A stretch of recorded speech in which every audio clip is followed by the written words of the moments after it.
Thank you. Now, I understand I'm sitting between drinks and the final day. So they stuck us in here because this is kind of fun. It's a good topic. So the topic today is, how might we help startups enter the new space economy? Okay. Now, I've invited three very good speakers, and they make a good combination.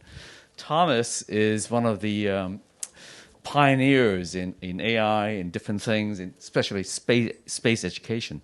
So personalized education is a part of our space that's meaningful.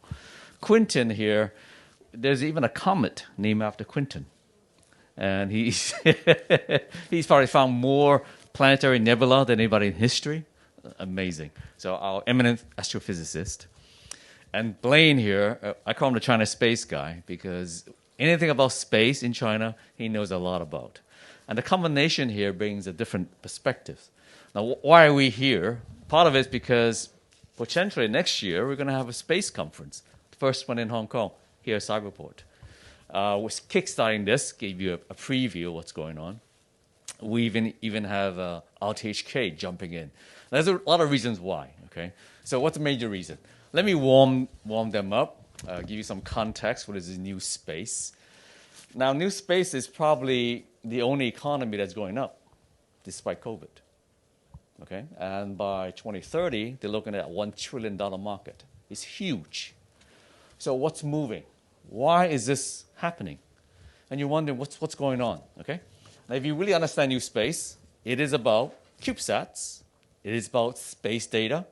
Because when space data comes out, guess what? It needs to be monetized.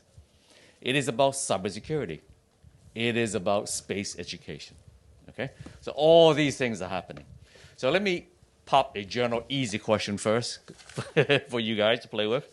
So the first question is, now, what was your reaction to the announcement by the CE, Professor Sun, on the recruitment of astronauts from Hong Kong? Now, since becoming one is so difficult, there's a lot of requirements. People like me will be too short or too old. So what is this about? So who wants to throw the first one? Well, I just heard that the deadline for applications is tonight. Oh, tonight. And so far, they've received 50 solid applications from this city. Okay. I personally was hoping for a few more, but I think 50 already, given that a lot of people are probably saying, oh, I'm just not going to be good enough, it's going to be too difficult. Mm-hmm. But this is clearly a political move to engage the Hong Kong SAR in the Chinese human spaceflight program. So it's a very serious offer, and I think it's real. So I think this is an excellent opportunity. But for me, this is more what it says about the future, not just of human spaceflight, but about the new space economy you were just referring to, Greg. And I'd like to see this as a catalyst. I mean, one thing that was disappointing is how many people left the room before this program started. And yet, as you said yourself, this new space economy is easily going to hit the $1 trillion mark, I believe, by 2030, according to many analysts you can check out online. So I think the future of the new space economy globally is incredibly bright.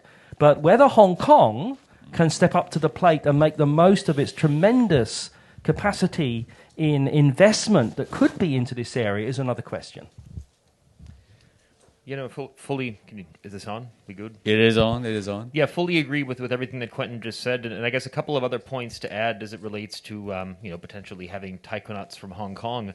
I think the first thing is that it could be an interesting, let's say, test case for China bringing on, let's say, non-mainland Chinese astronauts. So there's a lot of discussion about having foreign astronauts going to the Chinese space station in the relatively near term, like, before 2025, let's say. And having somebody coming from Hong Kong is kind of a stepping stone to that. And I guess sort of related is presumably culturally it will be a very different type of candidate than most of the taikonauts right now, which are primarily people coming from the PLA or other, pretty culturally homogenous taikonauts, let's say. And so I think, again, it's an interesting exercise to try to bring on somebody who would presumably be coming from a pretty different background. And yeah, I mean, it's kind of a soft issue, but something that I found pretty interesting when seeing it. Could I just develop that excellent point a little more? I think, as I've said, I think there's an article out today in the China Daily about this very thing, which I wrote, so you can read it if you want. But the fact of the matter is, following on from Blaine's point, is that We have some of the top universities in the world in this city. We have 5 universities in the top 100. We are a little miniature global superpower in tertiary education, punching way above our weight. And it's not just that, it's that the academics that we have in our universities are from all over the world. So they're very diverse, they have a lot of different backgrounds, and they're teaching our students. Now, in the mainland, you've got great talent. We have talent here too, but what is that talent being exposed to? They're being mentored, instructed, and taught by some of the best academics globally, not just those that are in the mainland of China. So I think that gives students emerging from our universities and perhaps going into the new space economy, perhaps becoming a taikonaut, an edge. You have a fair point. Let me throw something at you. Now, there's a lot of misunderstanding when it comes to space, okay? Now, I understand that by 2025, there will be 5 moon bases on the moon. Now, that means there's going to be a lot of people needing that expertise, right? Make sense? Now, that needs to be educated correctly. Now, Thomas, your turn. Throw in the education part. How do you see this coming along? Well, to reinforce like what Quentin has said, I think like this kind of ad is kind of like a very important marketing ad for promoting space economy to all kinds of people.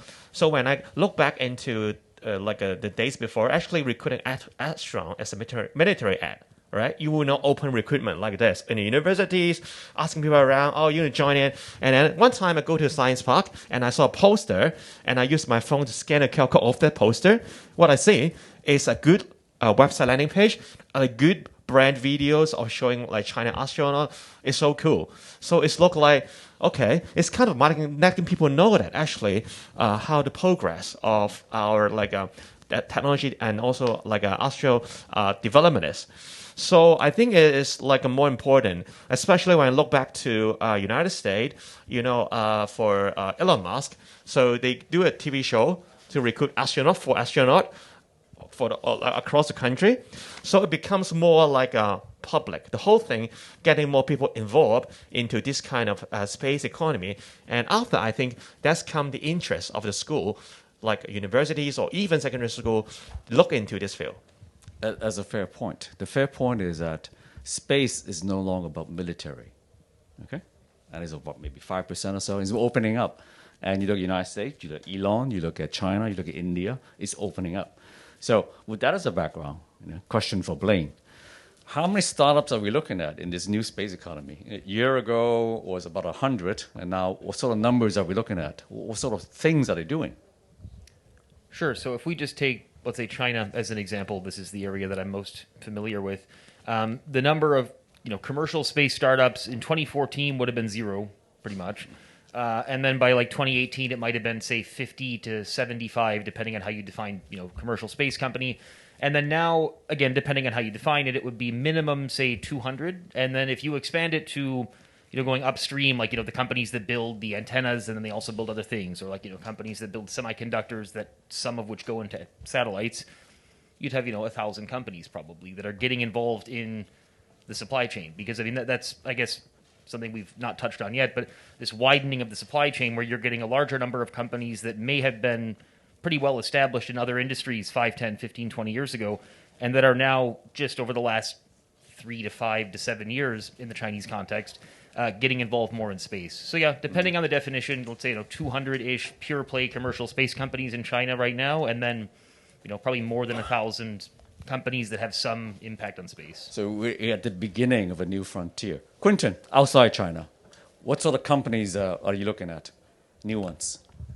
Well, of course, the West has had a long and glorious history in space exploration and space technology. I mean, I look at the James Webb Space Telescope, which has gone up recently and is just producing these most amazing images.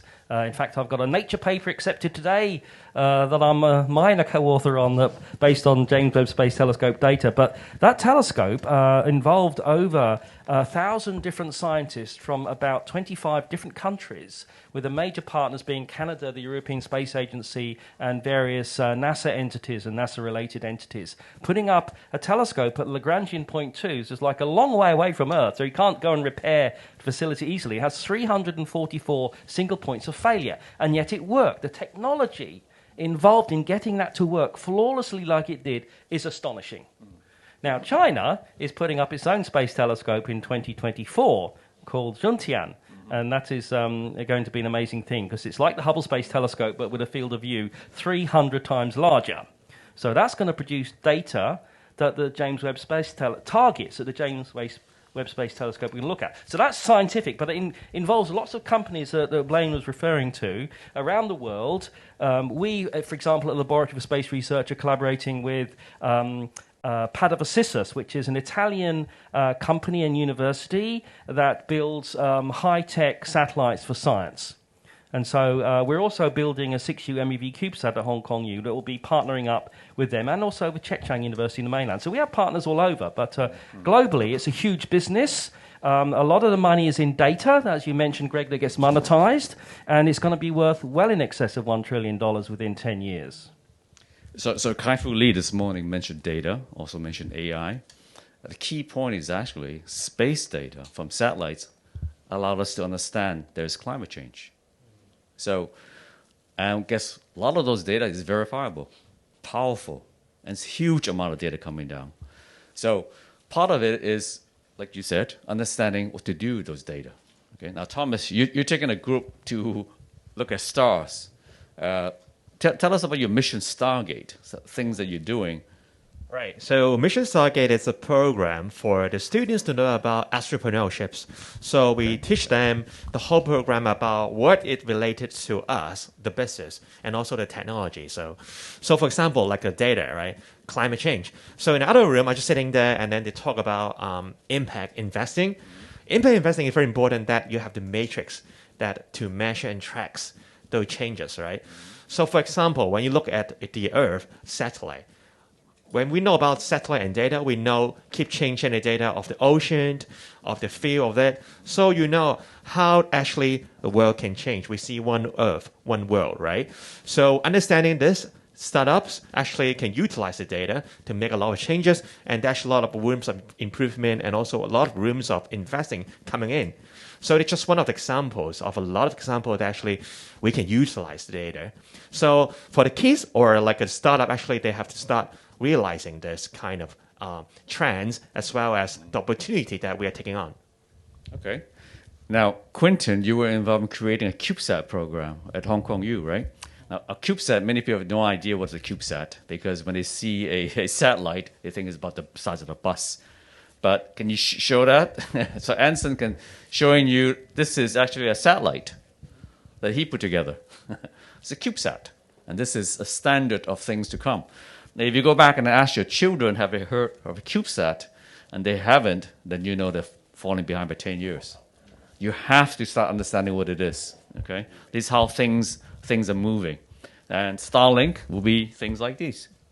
Quentin, tell us about your best program that you did for Hong Kong U. For Hong Kong, actually, the first CubeSat program for Hong Kong. As you know, Greg, we did it in collaboration with the Orion Astropreneur Space Academy and the Hong Kong U Academy for the Talented. So it was a three-way MOU that put together this wonderful program called BEST. And BEST, like all good things, is an acronym standing for Business Economy Space Technology.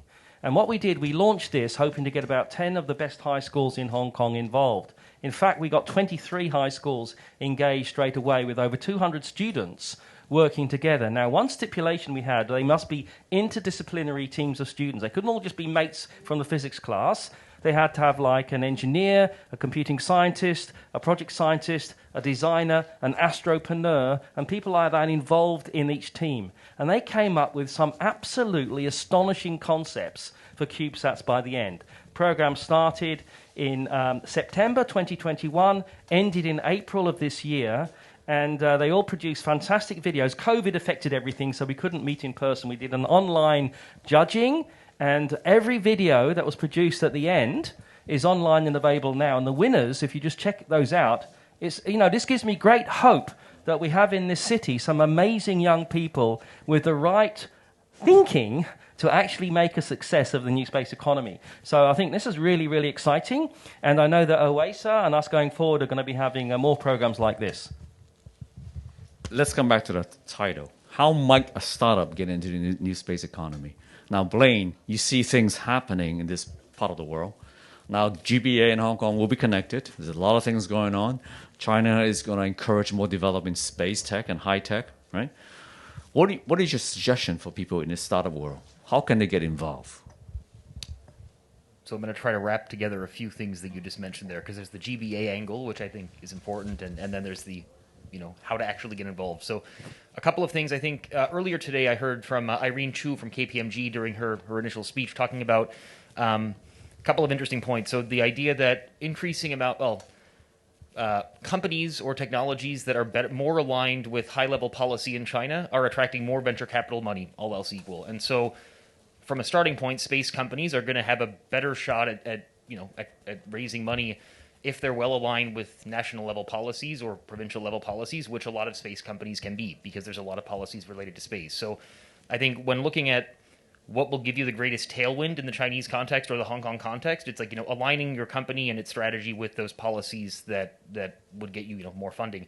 The other point, again, mentioned this morning by Irene, was Nansha in Guangzhou. So this is, rather more specific, but when we look at the space industrial base being developed in Nansha, they have a couple of really big companies like CAS Space, which is a spin-off of the Chinese Academy of Sciences, building rockets. Also G-Space, the Geely satellite manufacturing subsidiary. They've gotten a lot of support from the Nansha government, and they're basically, the government, trying to build a space industrial base that can conveniently ship satellites and rockets by sea to Hainan, which is quite convenient from the Pearl River Delta. So again, if you're a company in this part of the world, aligning yourself with those types of incentives, like Nansha or Shenzhen, for example, their government has specific incentives about satellite manufacturing, saying, so aligning with those things is important, I think. And then just a couple of kind of anecdotal points about how our company's actually commercializing space right now. So one of the points that Quentin was talking about with CubeSats and getting high schools involved and trying to broaden this, let's say, the involvement that space can be encouraging.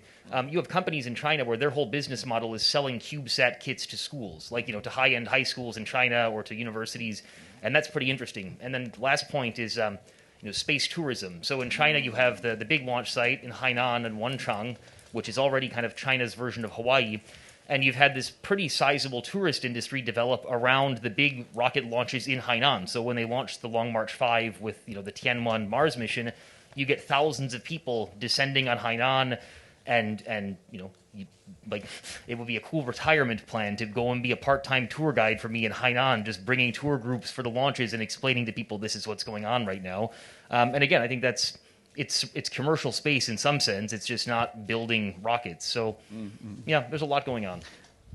Increasingly, space is being grounded. Now, for example, you look at space tourism, right? There's actually a tourism agency in Hong Kong called Miramar that sells a ticket if you want to fly to the moon. Sorry, fly in space, okay? Maybe somebody to the moon as well. So there's a lot of things happening, and part of it is how do you ground space. So another misunderstanding of space is a lot of things has created this whole spectrum of new products. We call it spin-off. So GPS, right? Even the IC because of space. The installation on your shoes, athlete shoes, was created because of space. Velcro. Nope. Velcro, not true. Not Velcro. That's only one. But there are other things. So many things. Over 3,000 products created. That completes the picture. Now, before this, we're talking about construction tech, right? Construction tech, when you build a building, the building is dumb, right? It's a dead building. But to link everything, you need satellite and IoT. That completes the picture, right? So that, therefore, you can see how everything's linked. Now, Thomas, give you a shot, okay? And then I'll give everyone a shot. So the question for everyone is, everybody can jump in. Now, if you were to start a new space business right now, okay, what would you do? Okay. And how would you do it? First thing, I would like to look into the space tourism. Definitely, that is the things I'm really interested for this area.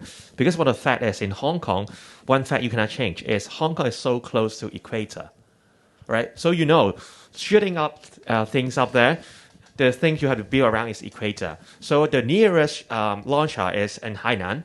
So Hong Kong is so close to Hainan. And, tourism is what we're proud of many years ago in Hong Kong. Infrastructure, the hotel, all the things we have, the bridge. So I think like a startup or business, I probably will look into this area. And if you look into last year in July 11, that actually Richard Benson, Virgin Galactic, he did a successful suborbital flight space tourism.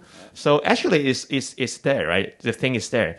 So I think in the coming few years, probably maybe going to be trend in China as well. And there are some companies also building a space hotel, which is a private international space station. So it's going to happen in less than 10 years. So I think this may be the advantage of the Hong Kong and a very unique place that the business we can do. So we can build business around this. Okay, so you're taking people to Hainan Island to watch the rocket takes off. Yeah, there are a lot of things we can do, or maybe metaverse. All right, you can do that too. Quentin, if you were to start a space business, what would it be?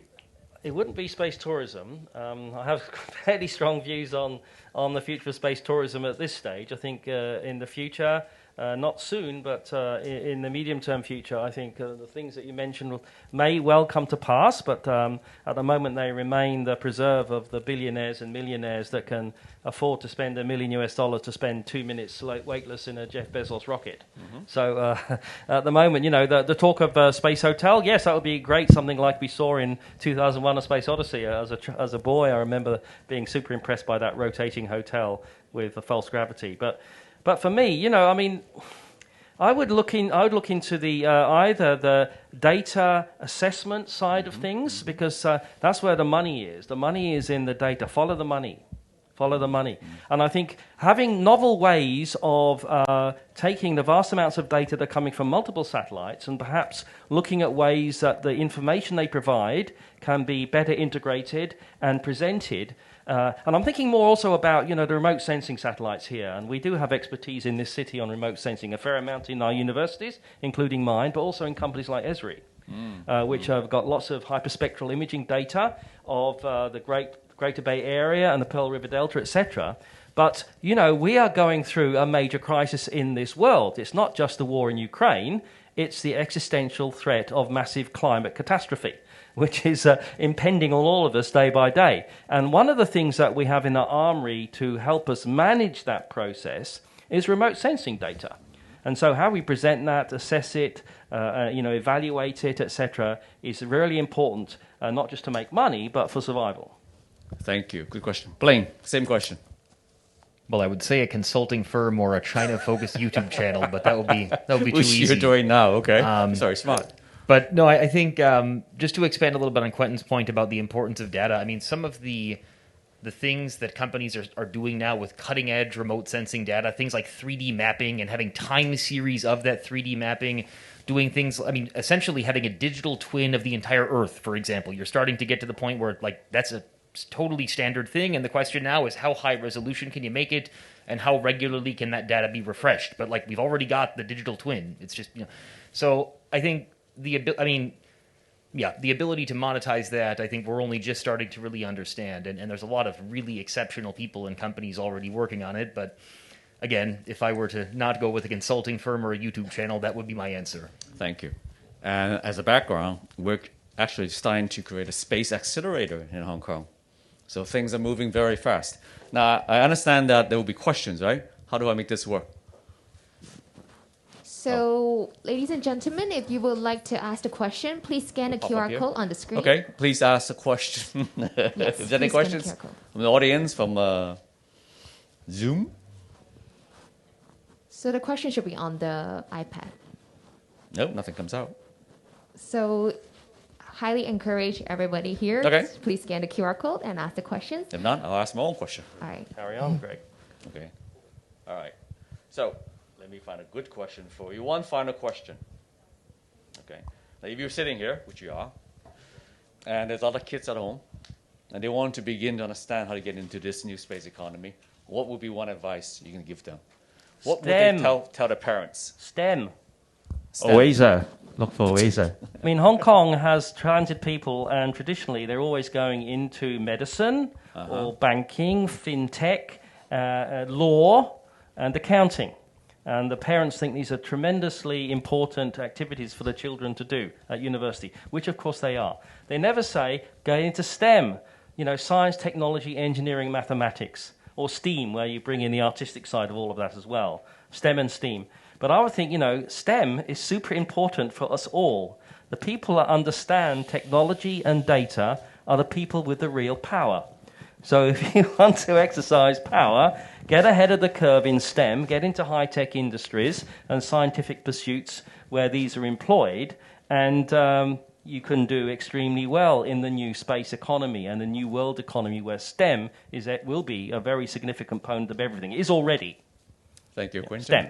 And Blaine, recommendation for their children out there?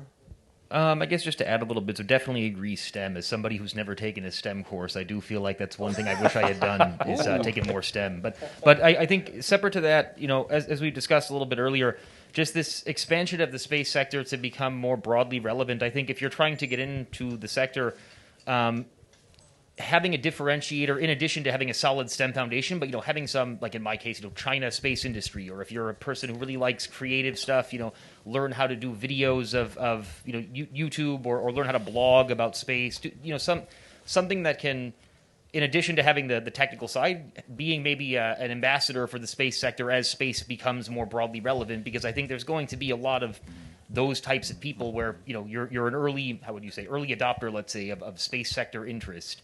That could be. I'd like to echo that. Space law, that's going to be huge. Who owns the moon, for example? There's going to be a lot of discussion about that. See, and that's where Hong Kong has great expertise, because we have a fantastic regulatory framework in this city that's respected globally. Because we are, highly autonomous in the SAR. Even though it's a one country, two systems, our system here is still highly autonomous, and we still have the linkages and the regulatory framework and the oversight that is trusted around the world, and we need to leverage that, as well as all the investment environment that we have. Okay, Thomas? Definitely joined OASA, as we have a program called Mission Stargate. That I think that program is so important as to unleash their mind, open up their mind. The curiosity is very important, especially for students in traditional education. They don't have such an explorative mindset. So to be an entrepreneur, you have to ground yourself in such ways. That is the first recommendation. Secondly, go to watch a live rocket launch. That will maybe change your mind and your emotion feeling of being like a space economy, getting into it. How cool is that? Okay, now we're coming to the end, running out of time. So, in closing, recommendation, anything from each of you, a few sentences, please. Blaine. So just a really small anecdote that might end up being longer than I expected, but to expand on something Quentin just said about Hong Kong's existing competencies and how we can leverage these for the space sector.